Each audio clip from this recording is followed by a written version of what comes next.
Lagi po kayong nag-scout ng mga tutulungan. So, ayun nga po, no, yung minimin po ni Edo ay nagpapasalamat po siya sa mga supporters niya na patuloy nga pong nagmamahal sa kanya. At sinagot nga po ni Viancy, ay deserve nga po ni Eds, no, kung ano man po yung mga biyayang natatanggap niya. Especially, hindi po nakakalimutan ni Edo yung mga taong nasa likod niya nung walang-wala po siya.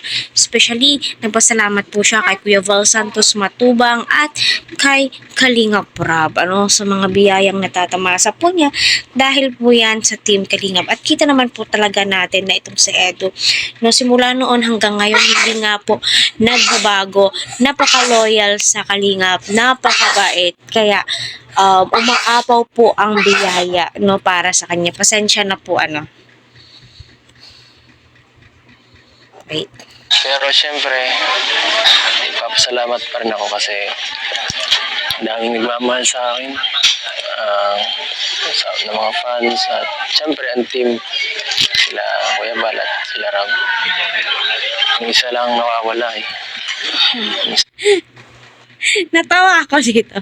Isa na lang daw yung nawawala. So, sino ba, no, para hanapin natin Edo, or nasa harap mo na yung hinahanap mo? Ewan ko ba, itong si Edo, no? Ang daming pakulo. My God, hindi po to scripted. Wala po silang binabasa. Hindi po yan siya tinuturuan ni Kalinga. Kita nyo naman po yung reaction ni Viancy. Wait, baba natin. Kita nyo yung reaction ni Viancy dyan. Ang pagmamahal.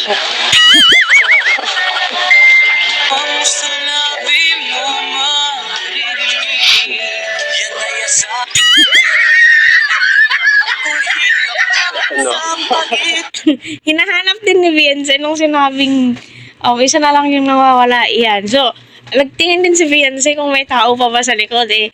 Siya pa yung minimin ni Edo. My God naman. Ay, naku.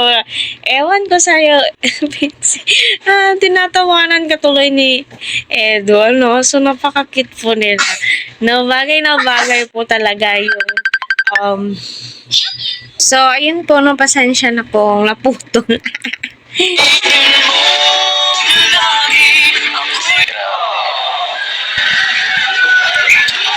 Miss ko yan. Boys, sorry. My God, may siya, expression ko po yun. Sorry po. Nadala lang po ako, my God. Yung mga mata mo yan.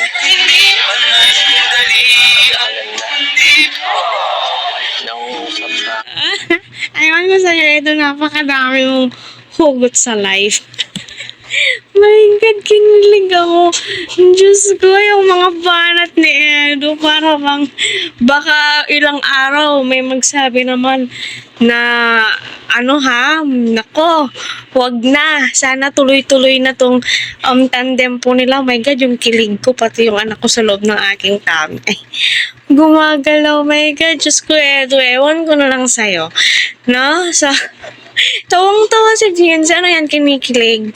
Kasi ako dito, my God, kinikilig. Pinagpapawisan yung kilig-kilig.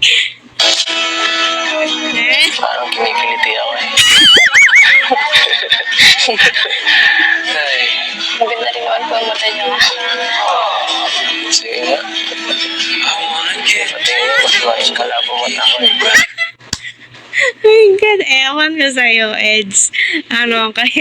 Kaya maraming nagmamahal kay Edo kasi nga po, yung mga sinasabi niya, wala sa script, no need mo nang turuan si Edo kung ano yung mga sasabihin kasi alam niya na kung paano dalhin yung istorya, alam niya na kung ano yung mga kiliti ng mga viewers. Nangungusap daw yung mata ni Viancy, na-miss daw niya. My God, ewan ko, ewan ko kung hindi ka maiihi sa kilig, Ay, ang bot ni mo, Eds.